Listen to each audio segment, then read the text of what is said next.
Hey, welcome into another Whoosh video with me, Louie. Today, I'm going to do what I call the Whoosh grab bag of random topics related to comics, Star Wars, and who knows, maybe sometimes running. Today, no running though. But we'll get into that.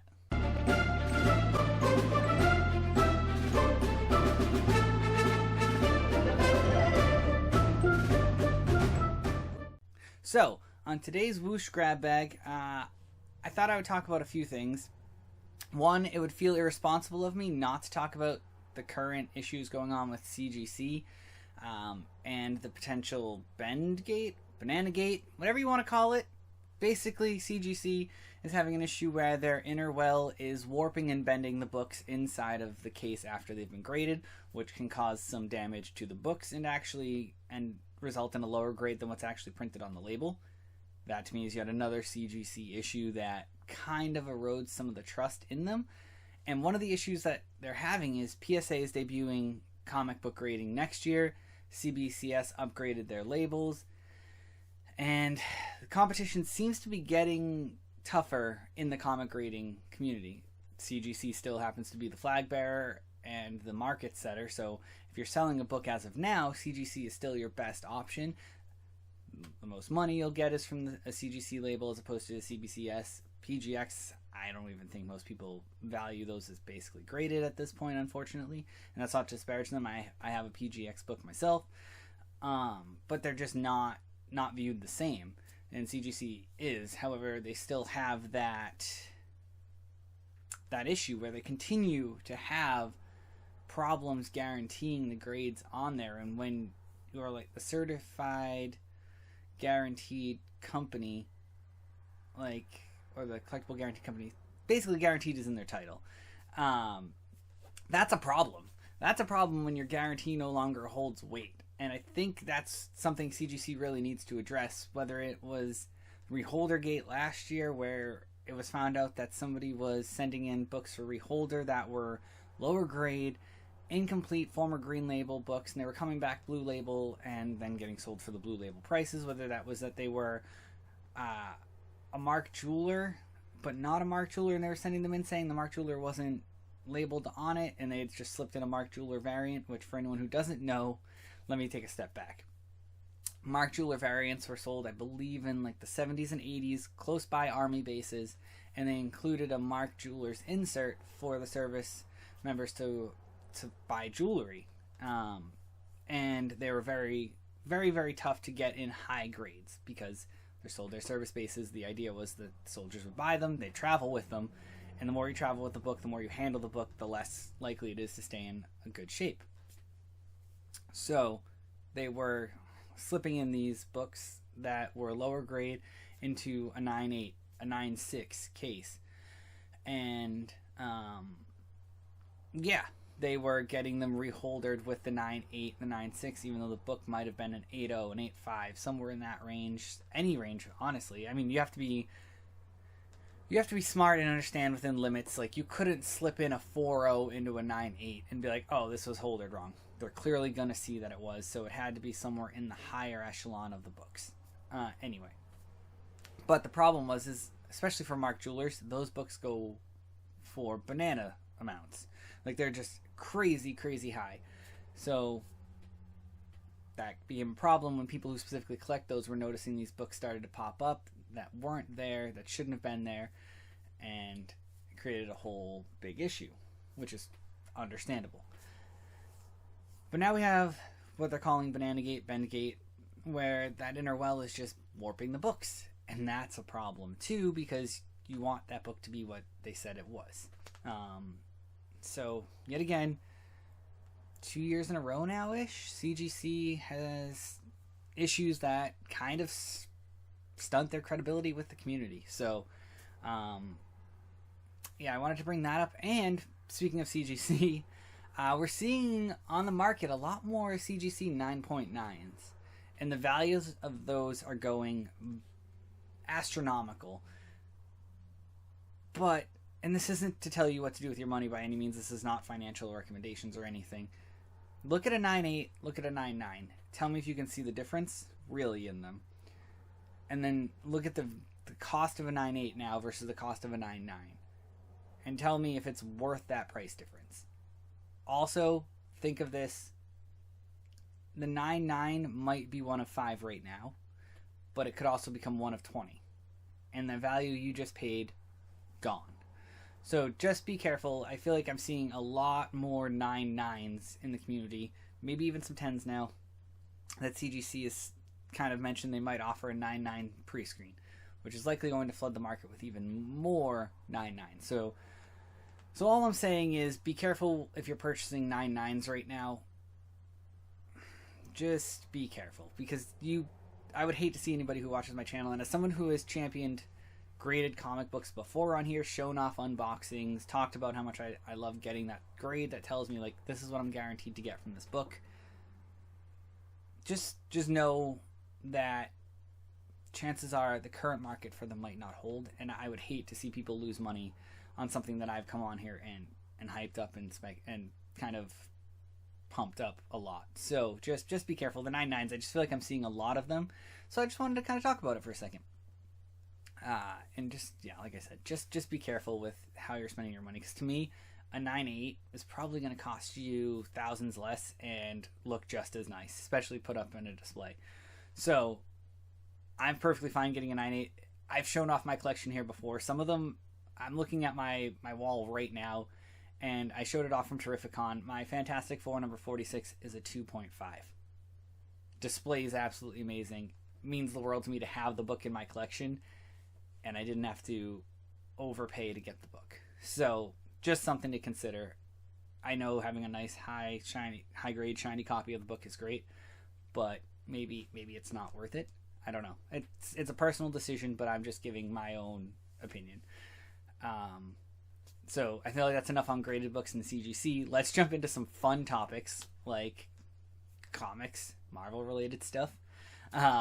Just last week on August 27th, Marvel released a new novel called What If Wanda Maximoff and Peter Parker Were Siblings. That sounds like a really cool topic. Full disclosure, I actually have the audiobook of that I'm going to be listening to. Maybe I'll provide some feedback and a review of that on here, actually. I'm actually really excited to give that a listen. I love the What If stories. I feel like they add a completely different dynamic, and I'm actually super excited about this one.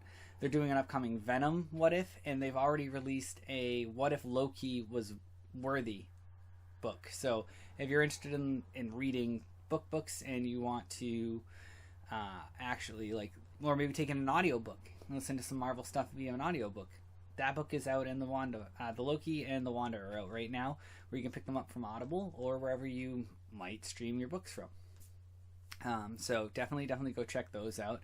I've been seeing more trailers for Agatha all along, and to be fair, I was not excited for the show. I will fully admit that. Not excited at all. However, I do actually think the show has some potential. I think Catherine Hahn is going to carry the show from that lead position of Agatha. I think she's going to bring something to the MCU that's funny, that's quirky. The trailers seem amazing, and I could not be more excited for September 18th, where they're going to drop 2 episodes, and then I believe it goes for 9 episodes, so we'll see 8 weeks worth of Agatha all along, and I am so excited. I think the show is going to be fun. Having lived close by Salem, Massachusetts for a while now, I think it's fun to see that interplay, the fact that she had a coven way back in the day, the fact that it's sort of kind of connected back to that, and the Salem witch trials and stuff like that. Very, very excited to see where this show goes. So yeah, I mean, if you haven't seen the trailer, if you're looking for something fun to watch, I highly recommend it. It looks like it's going to be an absolute blast. And then that brings me to my final grab bag topic of the day, and that is Marvel's Star Wars comics. If you've seen the news, you've seen that they are wrapping up the main Star Wars run that they've had going on between Empire Strikes Back and Return of the Jedi, because there's only so much time you have to fill in there, and the Darth Vader run that they have filling in kind of that same era. They're ending those this month with issues 50 for each of them. And then from there, the future is kind of unknown. However, they did give us a brief glimpse of a 3-part story that's coming next, and that is Star Wars: The Battle of Jakku. It's going to be done over 3 books called Insurgency Rising, Republic Under Siege, and Last Stand. Those are going to be written by Alex Segura, and then the artists on those books will be Leonard Kirk, Stefano Raffaello, and Jethro Morales. I'm really hoping I said all of their names right. But the Battle of Jakku is something that's been mentioned and kind of discussed in other things. If you've read the Alphabet Squadron novel trilogy, it's been discussed in there. I believe it briefly popped up in Resistance as like a photograph flashback, something along those lines. It's mentioned in Phasma. It's mentioned a lot, but we've never gotten a full glimpse of it outside of, I would say, the Alphabet Squadron, where we saw most of the space fighting and the ships. Honestly, I don't know if there's more ground stuff we haven't seen, to be completely honest. And hopefully this comic book trilogy fills that in for us, because it's such a pivotal part of that next phase of Star Wars we've seen, and I get it. For a lot of people, the sequel trilogy doesn't exist. Disney's stuff doesn't exist. Unfortunately, it does. Or fortunately, depending. There are positives you can take from the trilogy. There are negatives you can take from it. You can do that for all 3 trilogies of Star Wars, the TV shows. You can do it for all of it. Star Wars is not perfect, but it is pretty darn great. And even the stuff Disney came out with has redeemable qualities. Not great all the time. There are some inconsistencies. They shot themselves in the foot with different directors, but it is good. Anyway, back to this. The Battle of Jakku is mentioned a lot, and you see it literally right off the bat in The Force Awakens, where Rey is scavenging a Star Destroyer. Find parts to trade in for portions and so on. So it's going to be interesting to see where that goes from there. I'm very excited to see what Star Wars does with this realm and time period. I mean, we do have some of it filled in with The Mandalorian, with the Book of Boba Fett, with Ahsoka. Those time periods are getting filled in slowly, but they have 30 years. 30 years to work with. And whereas in between A New Hope and Empire Strikes Back, you have a year or 2. In between Empire Strikes Back and Return of the Jedi, anywhere from like 1 to 3 years maybe. It's not a lot of time. So like, because the first trilogy takes place over a 5-year span at most, whereas the Disney sequel trilogy takes place in the span of like at most a year. The events are happening rapidly, back to back to back to back. Now, that being said, the prequel trilogy takes place over 10-ish years with Anakin. Hard to tell when they went that young with Anakin off the bat. But they did give themselves quite a bit of space to be able to fill in there, which I thought was smart. And they've started to go back even before that into the High Republic era. So, let's see what Disney does. Acolyte wasn't perfect. Book of Boba Fett hasn't been perfect. Andor is pretty great, though. Rogue One is phenomenal. If you haven't seen Rogue One, give it a rewatch. Or give it a watch. If you have seen it, and you're like, give it a rewatch. We know how it ends, but it's great. Clearly not biased at all with the Rogue One poster back there signed by Alan Tudyk. Not biased at all. No, but seriously, I mean, I get it. Star Wars is polarizing. The comics have been phenomenal, though. So definitely check them out. And we'll see what's next after the Battle of Jakku, because I don't know what Star Wars is going to do in the comics going forward, but I know they're a pretty big seller for them, so Marvel's going to come up with something. Let me know in the comments. Are you excited about the upcoming Star Wars stuff? Do you still trust CGC? Do you have some reservations? Are you looking at the What If books at all from Marvel? Are you excited for Agatha? Are you not excited for Agatha? Leave me some comments below, and we'll catch you there next time. Thanks.